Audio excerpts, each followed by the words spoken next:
అనగనగా ఒక రాజు. ఆ రాజుకి తోట ఉంది.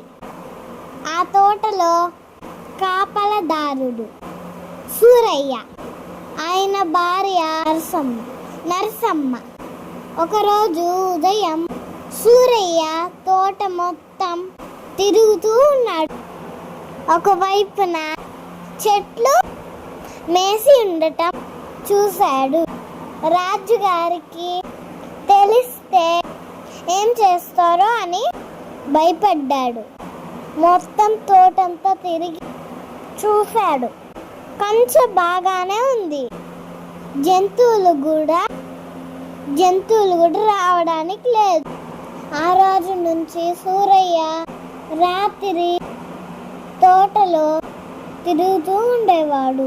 పున్నమి రోజు రాత్రి ఒక వెలుగు నేలపైకి వచ్చింది.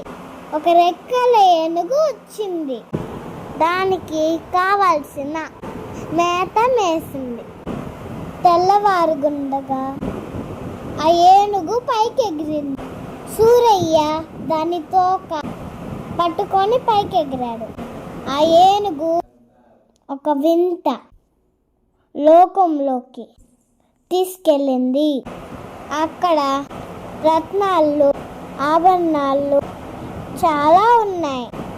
సూరయ్య కావాల్సినంత మూట కట్టుకున్నాడు. పున్నమి రోజు ఏనుగుతో పాటు భూలోకానికి ఆ ఊర్లో అందరికీ తాను చూసిన వింతలన్నీ చెప్పాడు. ఆ ఊరి వాళ్ళు నమ్మలేదు.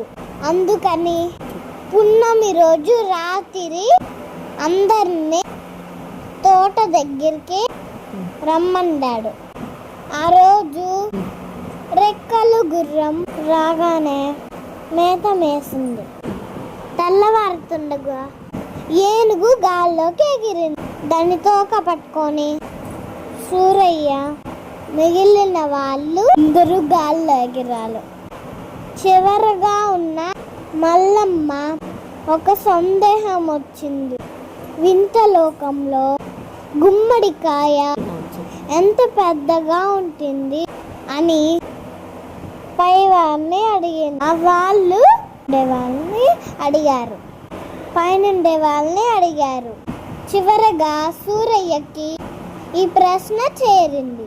సూరయ్య ఉత్సాహంతో ఇంత పెద్దగా ఉంటుంది చేతులతో చూపించాడు.